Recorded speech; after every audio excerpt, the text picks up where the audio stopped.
आज का युग सूचना या डाटा का युग है और बैंकिंग, मौसम, शेयर मार्केट या फिर मेडिकल साइंस और सभी क्षेत्रों में डिसीजन मेकिंग के पीछे जो कॉमन कॉन्सेप्ट काम कर रहे हैं वो है डाटा साइंस और डाटा एनालिटिक्स। जैसे एक बैंक में किसी व्यक्ति को लोन देने से पहले बैंक उसका एक कंप्यूटर आधारित इंटरव्यू कर सकती है और इंटरव्यू से प्राप्त डाटा को अपने विशाल डाटाबेस के साथ कंपेयर करके इस निर्णय पर पहुंच सकती है कि उस व्यक्ति को लोन देना चाहिए या नहीं। आज लार्ज डाटा को स्टोर और प्रोसेस करने की कंप्यूटर की क्षमता के कारण ही यह संभव हो पाया है। लेकिन आश्चर्य की बात यह है कि डाटा स्टोरेज और प्रोसेसिंग से जुड़ा एक विशेष संदर्भ भारतीय इतिहास में जीवन के आरंभ से उपस्थित है, लेकिन हम उसकी क्षमता से परिचित नहीं हैं। नमस्कार। आपके मन में प्रश्न आ रहा होगा कि आज डेटा स्टोरेज और डेटा एनालिसिस से जुड़े हम किस भारतीय ऋषि वैज्ञानिक के बारे में बात करने वाले हैं। तो इसका उत्तर है यमराज के सहायक चित्रगुप्त। चित्रगुप्त को डेटा साइंस से जोड़ना निश्चित ही आपको आश्चर्य में डाल रहा होगा और इसका कारण है चित्रगुप्त का वो चित्रण जो सिनेमा और टेलीविजन ने हमारे सामने प्रस्तुत किया है। लेकिन आज उस चित्रण से परे हम उन चित्रगुप्त के बारे में जानेंगे जिनका जन्म भी वास्तव में एक आविष्कार है। ये वो समय था जब ब्रह्मा महाविष्णु की प्रेरणा से पृथ्वी पर जीवन आरंभ कर चुके थे। स्त्री और पुरुष के मिलन से जीवन की उत्पत्ति पर आधारित मैथुनी सृष्टि का आरंभ हो चुका था। ऐसे ही दो स्त्री पुरुष वैवस्वान और सरण्यु के मिलने से जन्म हुआ वैवस्वत यम का। वही यम जो एक ऋषि थे और जिन्होंने पहली बार मृत्यु के पार देखने का प्रयास किया था और इस प्रयास में उन्होंने अपना जीवन न्यौछावर कर दिया। ऋग्वेद कहता है कि यम सभी मनुष्यों के पूर्वज हैं, क्योंकि वे ही सबसे पहले मृत्यु को प्राप्त करके स्वर्ग और पितृलोक को गए और वहां के राजा बन गए। वहां जाने पर ब्रह्मदेव ने उन्हें एक जिम्मेदारी दी जिसका पालन कर पाना लगभग असंभव था।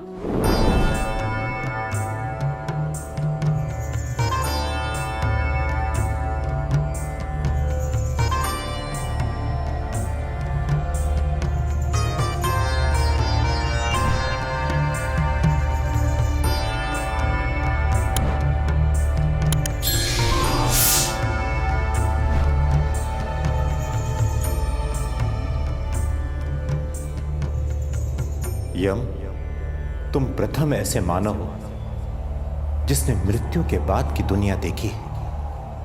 अतः तुम इस लोक के राजा हो और अब मृत्यु के राजा के रूप में तुम तीनों लोकों के प्राणियों के कर्मफल के निर्धारक हो।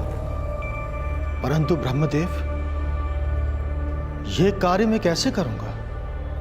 धर्मराज, तुम धर्म और अधर्म के अंतर को जानते हो। अतः प्राणियों के कर्मों को धर्म अधर्म की कसौटी पे कसकर उनके कर्म फल का निर्धारण तुम्हारे लिए सहज है।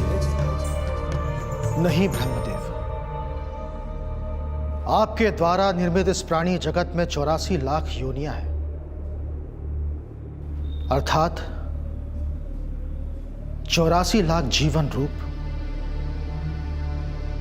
जीवन के प्रत्येक रूप पर दृष्टि रखना और उसके कर्मों को धर्म अधर्म की कसौटी पे कसना, यह कार्य अत्यंत विशाल है और मैं इसे पूर्ण करने में असमर्थ हूं। मुझे क्षमा कीजिए ब्रह्मदेव। आपकी आज्ञा का पालन करना मेरे लिए संभव नहीं है।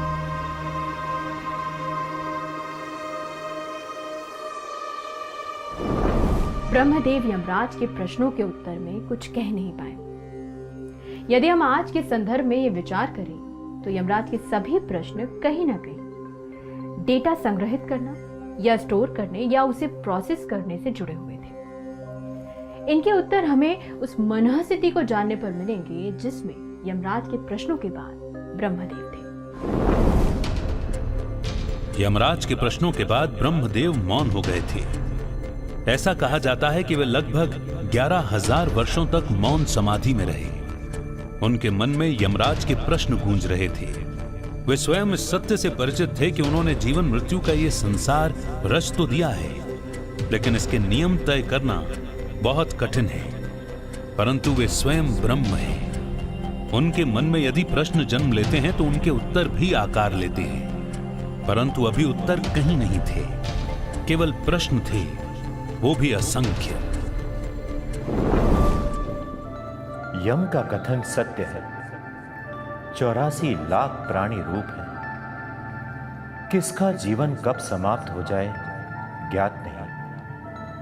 यह भी संभव है कि एक समय में कई प्राणी एक साथ अपने जीवन के अंतिम पड़ाव पर पहुंचे और मृत्यु को प्राप्त हो जाएं। ऐसे में यम के समक्ष प्रस्तुत आत्मा स्वरूप में प्राणियों की संख्या असंख्य होगी। यम कैसे निर्धारित करेंगे कि किसको जीवन और मृत्यु के चक्र में पुनः जाना है और कौन मोक्ष को प्राप्त होगा? एक जटिल निर्णय, परंतु कोई तो होगा जो इस निर्णय को करने की क्षमता रखता होगा। यदि यम नहीं तो यम के अतिरिक्त कौन? मैं ब्रह्मदेव, मैं। ये स्वर किसका है?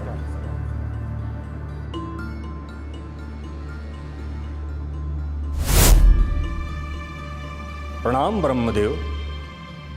कौन हो तुम? मैं अपना नाम तो नहीं जानता, पर इतना अवश्य ज्ञात है कि आपके मन में उठ रहे सारे प्रश्नों का उत्तर हूं मैं, पिताश्री। पिताश्री? तुमने मुझे पिता कहा? हाँ पिताश्री, मैं आपसे जन्मा हूं तो आप ही मेरे पिता हैं। मुझे क्षमा कीजिए ब्रह्मदेव, आपकी आज्ञा का पालन करना मेरे लिए संभव नहीं है। यम कैसे निर्धारित करेंगे कि किसको जीवन और मृत्यु के चक्र में पुनः जाना है और कौन मोक्ष को प्राप्त होगा? संभवतः तुम्हारा मुझे पिता कहकर संबोधित करना उचित ही है।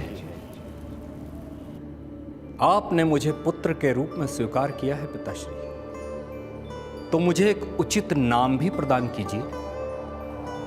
पुत्र, तुम एक चित्रकार के मन में गुप्त रूप से जन्मे चित्र के भांति मेरे मन में जन्मे हो, या कहूं कि तुम्हारा गर्भाधान मेरे मन या चित्त में गुप्त रूप से हुआ है, अतः मैं तुम्हें चित्रगुप्त कहूंगा।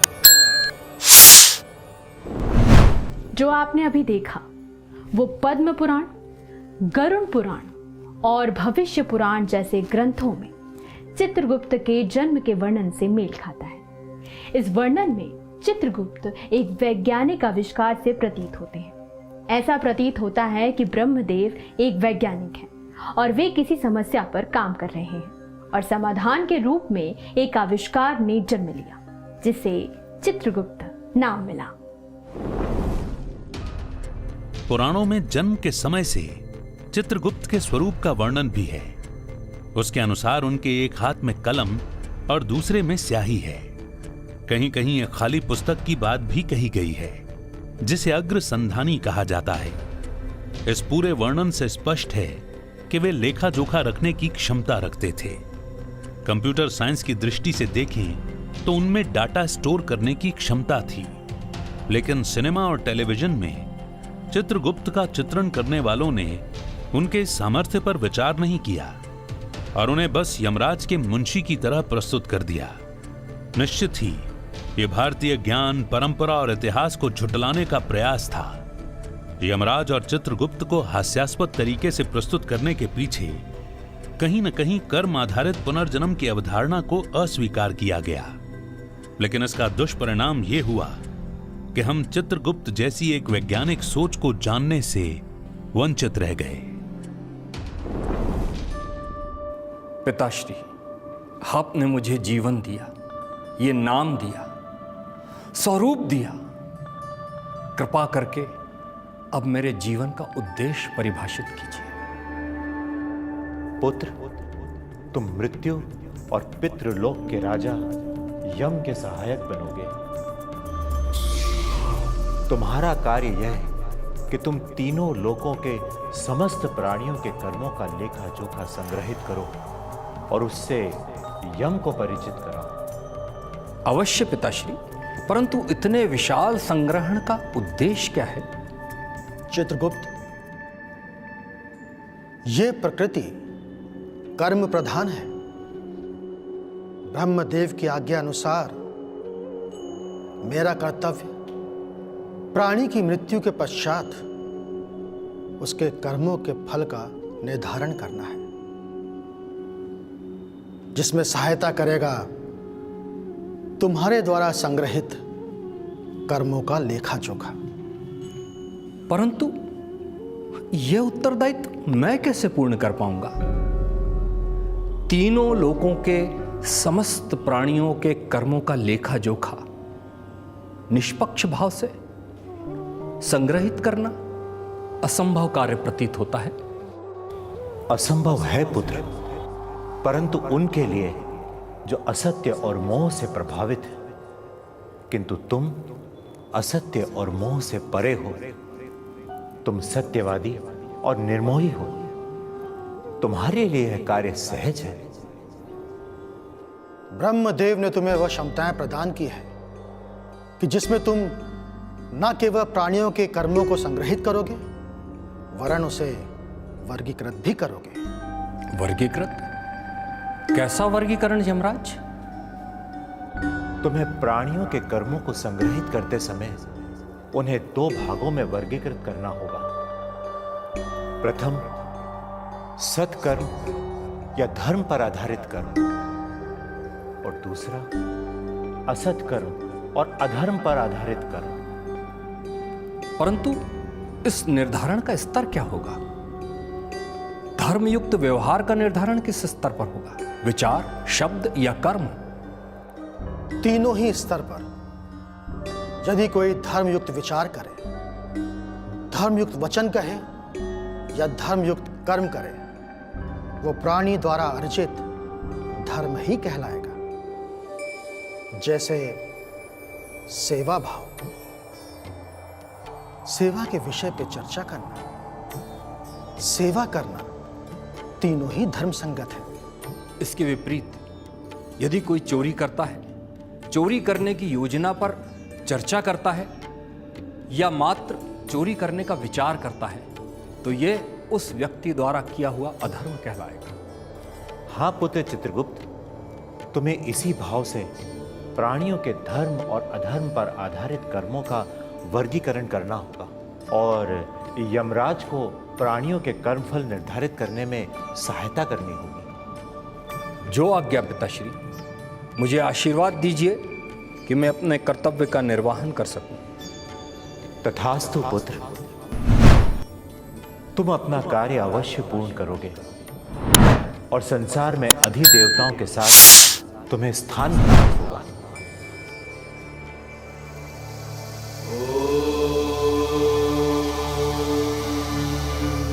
शिवः शिवा गुहो विष्णुर्ब्रह्मेयं कालका चित्रगुप्तोऽथ भान्वादेर्दक्षिणे च अधिदेवता।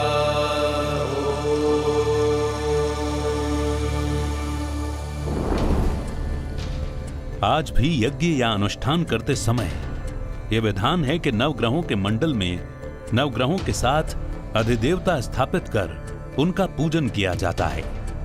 स्कंद पुराण में वर्णित इस श्लोक का अर्थ देखिए तो अधिदेवताओं में शिव, पार्वती, स्कंद, विष्णु, ब्रह्मा, इंद्र, यम और काल के साथ चित्रगुप्त को भी स्थान प्राप्त है। यह बताता है कि चित्रगुप्त को उनकी महान क्षमताओं के कारण देवों में एक विशेष सम्मान प्राप्त है। इतना ही नहीं, भारत भूमि पर उनके इस महत्व के चिन्ह आज भी हैं। जैसे मध्य प्रदेश में महाकाल की नगरी उज्जैन के कायथा को उनकी जन्म स्थली कहा जाता है और यहां उनका मंदिर बना हुआ है। इसके साथ ही तमिलनाडु के कांचीपुरम में चित्रगुप्त मंदिर और हैदराबाद के फलकनुमा में स्थित चित्रगुप्त देवालयम में भी चित्रगुप्त को भगवान की भांति पूजा जाता है। जहां पुराण चित्रगुप्त को देवता कहते हैं, वहीं वेदों में वे एक राजा के रूप में प्रस्तुत होते हैं और इसका उदाहरण ऋग्वेद के इस मंत्र में है, जहां ऋषि सौभर चित्र नाम से उनकी स्तुति करते हैं और कहते हैं कि सरस्वती किनारे वही एक वास्तविक राजा है, शेष सभी राजा उनके समक्ष बहुत छोटे हैं। आश्चर्य की बात यह है कि समाज ने एक ऐसे ऐतिहासिक विचार को अस्वीकार कर दिया जिसमें भारतीय समाज का एक हिस्सा अपनी जड़ें ढूंढता है। चित्रगुप्त के जन्म के समय ब्रह्मदेव ने कहा था कि तुम मेरी काया से जन्मे हो, अतः तुम्हारी संतानें कायस्थ कहलाएंगी। यही कारण है कि कायस्थ समाज कार्तिक माह के शुक्ल पक्ष की द्वितीया को चित्रगुप्त को अपना पूर्वज मानकर भगवान की भांति पूजता है। इस दिन को यम द्वितीया भी कहा जाता है और यम और उनके सहायक चित्रगुप्त दोनों को पूजा जाता है। कायस्थ के साथ कई जातियों का जन्म चित्रगुप्त के वंशजों से कहा जाता है। पुराणों के अनुसार चित्रगुप्त का विवाह सुशर्मा ब्राह्मण की पुत्री शुभावती और श्राद्धदेव मनु की पुत्री नंदिनी से हुआ था। इन दोनों पत्नियों से चित्रगुप्त को 12 पुत्र प्राप्त हुए, जिनसे माथुर, भटनागर, सक्सेना, श्रीवास्तव और निगम आदि 12 जातियां बन गईं। सत्य यह है कि चित्रगुप्त को कल्पना कहने वाले भी ये मानते हैं कि वे जीवन के आरंभ से सभी प्राणियों के जीवन की संपूर्ण जानकारी संग्रहित और वर्गीकृत कर रहे हैं, जो कि एक असाधारण क्षमता है। ऐसा कर पाना केवल एक सुपर कंप्यूटर के लिए संभव है, जो कि डेटा साइंस, डेटा एनालिटिक्स और एआई के कॉन्सेप्ट पर काम करता है। तो ऐसे थे चित्रगुप्त। यही कारण है कि उन्हें आज हमने एक महान भारतीय ऋषि वैज्ञानिक के रूप में जाना। अगले अंक में हम फिर मिलेंगे एक नए भारतीय ऋषि वैज्ञानिक के साथ। तब तक के लिए जुड़े रहिए और देखते रहिए भारतीय ऋषि वैज्ञानिक, केवल भारत विक्रम पर।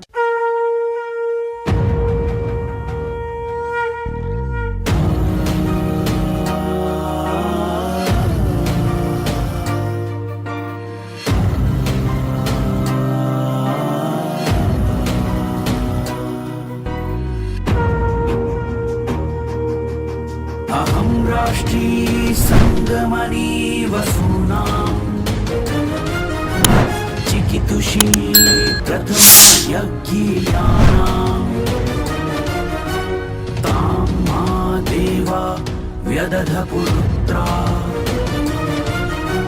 भूरिस्थात्रां भूय विषयन्ति। भारत विक्रम भारत वर्ष की अक्षय कीर्ति गाथा। ऐसे ही वीडियोस के लिए लाइक करें, शेयर करें, फॉलो करें। YouTube पर जाकर सब्सक्राइब कर बेल आइकन दबाना ना भूलें और ताजा अपडेट्स के लिए swedeshlive.com पर जरूर जाएं।